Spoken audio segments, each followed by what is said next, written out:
Today we are going to revise our third lesson of history, nationalism in India. In this particular lesson, we would study from 1910 to civil disobedience movement. You know that Gandhiji returned from South Africa in 1915. When he came in India or when he returned to India from South Africa, at that time Britishers were having a lot of difficulties for Indians. Gandhiji in his book Hind Swaraj declared that Britishers had set up their system in India with the help of Indians, and if the Indians would stop them to help, their system would collapse within 1 year. Now we are going to discuss about Satyagraha. Sir, what was Satyagraha? Satyagraha was a novel method of mass agitation. ये सामूहिक प्रतिरोध का एक अच्छा तरीका था. According to Gandhi ji, non violence and truth are the two weapons of a satyagrahi. Gandhi ji started 3 satyagraha movements. First of all, he started his first satyagraha movement in Champaran, in Bihar. It was against the oppressive plantation system. Gandhi ji wanted to launch a broad-based movement for increasing the whole nation. Then the second non-cooperation movement was started in 1917 in Kheda. In Kheda, the farmers were unable to pay the land revenue. You know that Britishers used to charge land revenue. Britishers land revenue charge करते थे. But due to crop failuring, Indian peasants या farmers were unable to pay it. They requested the British government of India to provide some concession, but Britishers were not ready. So Gandhiji started a movement in favor of Kheda peasants. Then the third movement, third Satyagraha, it was started in 1918. It was started in Ahmedabad.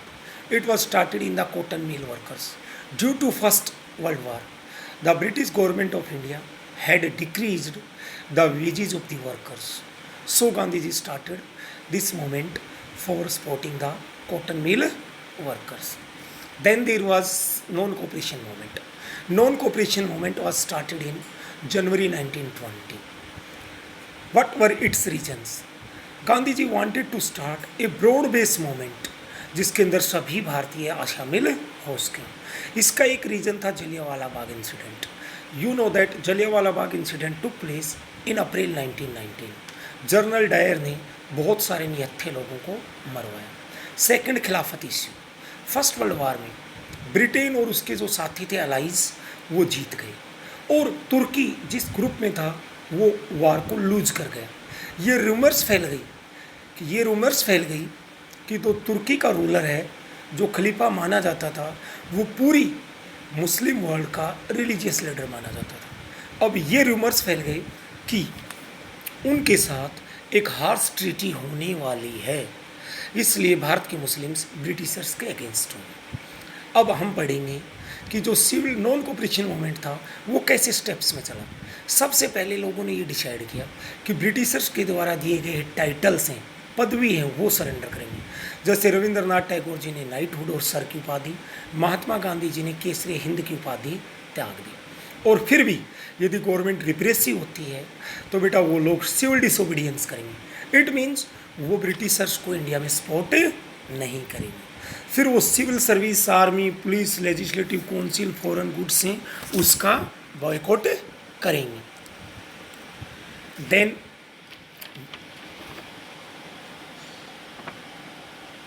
now we are going to discuss different groups which participated in non cooperation movement. आइए different groups ने कैसे भाग लिया. जैसे towns. बेटा towns में non cooperation movement के कारण जो ट्रेड था अर्थात एक्सपोर्ट इंपोर्ट फ्रॉम या यूरोप ब्रिटेन से जो इंपोर्ट होता था इंडिया में वो बहुत कम हो गया. 102 करोड़ रुपीज़ की कंपैरिजन में 57 करोड़ रुपीज़ हो गया. लिकर और जो दूसरी शॉप्स थी, लिकर शराब की दुकानें थी, वो बंद हुई. और आपने देखा होगा इस प्रकार बहुत सारी समस्याएं. बट प्रॉब्लम ये थी शहरों में बहुत जल्दी ये मोमेंट था स्लो पड़ने लगा। क्यों? क्योंकि जो इंडियन स्टूडेंट्स ने, लॉयर्स ने, डॉक्टर्स ने स्कूल, कॉलेज, कोर्ट में अपनी प्रैक्टिस छोड़ी थी, वो लोग source of other alternative income नहीं थे, इसलिए वापस डाउन या वापस आने लगे। देन कंट्री साइड, अतः विलेजेस में किसने पार्टिसिपेट किया? बेटा विलेजेस में पीजेंट्स ने किया, क्योंकि ब्रिटिशर्स उनसे बेगार लेते थे, वर्क विदाउट पेमेंट लेते थे।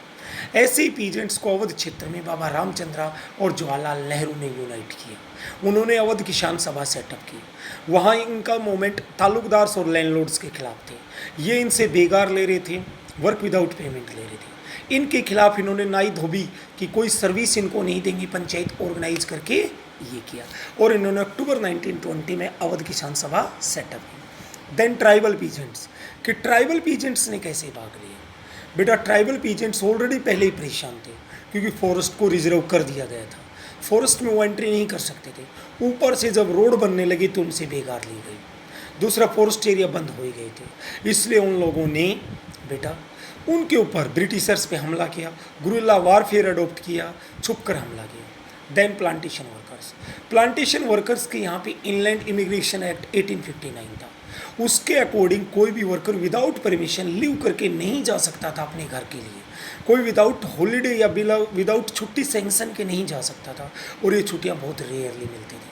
बट जैसे ही गांधी जी ने उनको ऑपरेशन मूवमेंट स्टार्ट किया, ये समझे कि स्वराज आएगा, हर व्यक्ति को अपने गांव में ज़मीन मिलेगी, और अपने घरों की तरफ चले गए। देन साइमन कमीशन, बेटा in the decade of 1920 India में दो पॉलिटिकल इंसिडेंट्स हुई जिन्होंने भारतीय राजनीति को ही उथल पुथल कर दिया। एक तो साइमन कमीशन, और साइमन कमीशन में देखिए क्या था।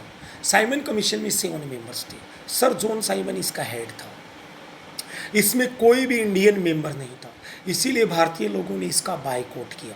ये जो मूवमेंट था, कमीशन था, ये इसलिए सेटअप किया गया क्योंकि भारत में नेशनलिस्ट मूवमेंट था, वो बहुत तेज़ी से बढ़ रहा था, उसी के कारण ये सेटअप किया गया। और इसका काम ये था कि सजेस्ट करो कि किस प्रकार इंडिया में कॉन्स्टिट्यूशनल सिस्टम काम कर सके। जब ये 1927 में सेटअप किया, 1920 में इंडिया में आया, तो लोगों ने गो साइमन कमीशन बैक के नारे लगाए। सभी पॉलिटिकल पार्टीज ने इसके खिलाफ पार्टिसिपेट किया। Then effects of Simon Commission, sir Simon Commission के क्या इफेक्ट्स निकल के आए? बी आर अम्बेडकर जी ने मार्च 1930 में दलित लोगों को डिप्रेस्ड क्लास एसोसिएशन में सेटअप किया, उनके लिए एक ऑर्गेनाइजेशन बनाया। इसी प्रकार दिसंबर 1929 में कांग्रेस का लाहौर सेशन हुआ। लाहौर सेशन में जो हेड थे कांग्रेस के, जवाहरलाल नेहरू जी थे। वहाँ पे एक प्रपोजल पास हुआ कंप्लीट इंडिपेंडेंस या पूर्ण स्वराज का, और ये भी डिसाइड किया गया कि 26 June 1930 would be celebrated as first independence day of India. Now salt march, dear students from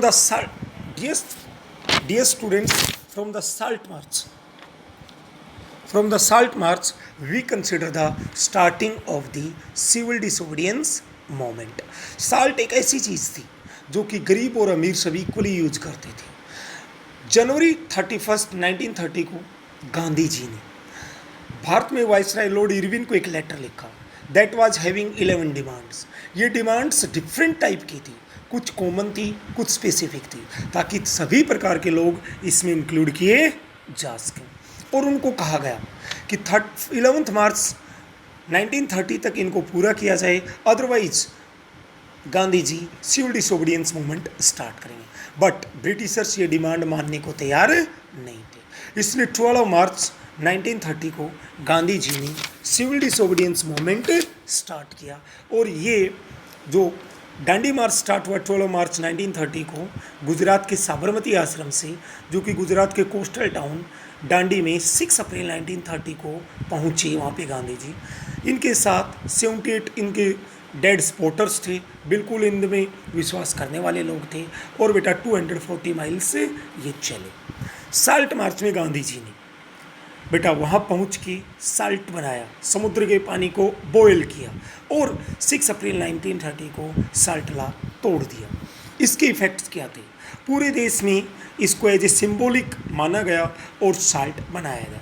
Britishers के लॉज को वोलेट किए गए, जैसे नॉन कोऑपरेशन मूवमेंट में तो केवल ये कहा गया था कि ब्रिटिशर्स को सपोर्ट ना करो। सिविल डिसोबीडियंस मूवमेंट में ये कहा गया कि सपोर्ट भी मत करो और उनके बनाए लाज को तोड़ो। उसके अकॉर्डिंग साल्ट लाज को ब्रेकअप किया गया, साल्ट को मैन्युफैक्चरिंग किया गया, साल्ट फैक्ट्रीज के सामने प्रोटेस्ट किया गया। पीजेंट्स ने अपने चौकीदारी टैक्स देने से मना कर दिया, लोगों ने फॉरेस्ट लॉज को वोलेट किया और जो भी फॉरेन क्लोथ्स थे उनकी होलियां जलाई, उनको जलाया और शराब वगैरह की दुकानें बंद करवा दी। नेक्स्ट,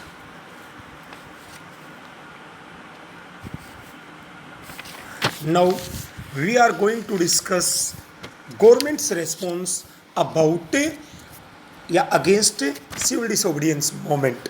सिविल डिसोबीडियंस मूवमेंट के खिलाफ सरकार का क्या रिएक्शन था? खान अब्दुल गफ्फार खान, जो कि गांधी जी के एक डिसिपल थे, गांधी जी के एक फॉलोवर थे, एक अनुयायी थे, उनको गिरफ्तार कर लिया गया। खान अब्दुल गफ्फार खान को हम फ्रंटियर गांधी के नाम से भी जानते हैं। इसी प्रकार मई 1930 में गांधी जी को भी अरेस्ट किया गया। बहुत सारी महिलाएं और जो सत्याग्रही थे उनके ऊपर पुलिस ने अटैक किया। लास्ट में ऐसे हालात में 5 मार्च 1931 को गांधी जी और लॉर्ड इरविन के बीच में एक समझौता हुआ, एक कंप्रोमाइज हुआ, जिसको गांधी इरविन पैक्ट कहते हैं। गांधी इरविन पैक्ट के तहत ये डिसाइड हुआ कि Gandhi ji second round table conference, जो कि दिसंबर 1931 में लंदन में ऑर्गेनाइज होनी थी, वहाँ जाएंगे और सिविल डिसोबीडियंस मूवमेंट को बंद करेंगे। बदले में ब्रिटिशर्स पॉलिटिकल प्रिजनर्स को रिलीज करेंगे। नो डाउट गांधी जी दिसंबर 1931 में सेकेंड राउंड टेबल कॉन्फ्रेंस में भाग लेने गए। बट ये जो सेकेंड राउंड टेबल कॉन्फ्रेंस थी, यहाँ पे BR अम्बेडकर जी ने सेपरेट इलेक्टोरेट की डिमांड रख दी और ब्रिटिशर्स ने एक्सेप्ट कर लिया। गांधी जी इससे नाराज हुए। क्यों? क्योंकि गांधी जी को पता था इससे जो नेशनलिस्ट पावर्स हैं वो डिवाइड हो जाएंगी और इंडिया कभी फ्री नहीं हो पाएगा। और गांधी जी जब 1934 में वापस लौटे, 1932 में वापस लौटे, उन्होंने देखा कि अंग्रेज़ों का जो रिप्रेसिव साइकिल है, लोगों को मारने कुचलने का सिस्टम है, वो बहुत आगे बढ़ चुका है। इसलिए गांधी जी ने 1932 में सिविल डिसोबीडियंस मूवमेंट को फिर स्टार्ट किया। बट 1934 तक आते आते इसमें लोगों का इंटरेस्ट खत्म हो गया और गांधी जी ने इसको बंद कर दिया। अब हम देखेंगे सिविल डिसोबीडियंस मूवमेंट में किन लोगों ने भाग लिया था। जैसा आपने देखा, सिविल डिसोबीडियंस मूवमेंट में गुजरात के पाटीदार और यूपी के जाट कम्युनिटी ने बड़ा भाग लिया, क्योंकि ये कॉमर्शियल क्रॉप्स उगाते थे। और आपने देखा होगा ग्रेट इकोनॉमिक डिप्रेशन आया था। मैंने पहले ही कहा था कि 1920s के डिकेड में 2 इंसिडेंट्स हुई, पहला साइमन कमीशन, दूसरा ग्रेट इकोनॉमिक डिप्रेशन, जिसके कारण फार्मर्स की इनकम घट गई and they were unable to pay their land revenue. दूसरा, जो पुअर पीजेंट्स थे वो भी चाहते थे कि रेंट एग्जम्पशन न होके उनको अदर बेनिफिट्स दिए जाएं। इंडस्ट्रियलिस्ट चाहते थे कि उनके जितने भी टैक्स हैं वो माफ़ किए जाएं। वर्कर्स नागपुर को छोड़ के बाकी हर जगह के वर्कर्स ने सिविल डिसोबीडियंस मूवमेंट में भाग लिया। और सबसे स्पेसिफिक विशेषता ये थी कि इसमें वुमेन्स ने बहुत बड़े लेवल पे भाग लिया। अब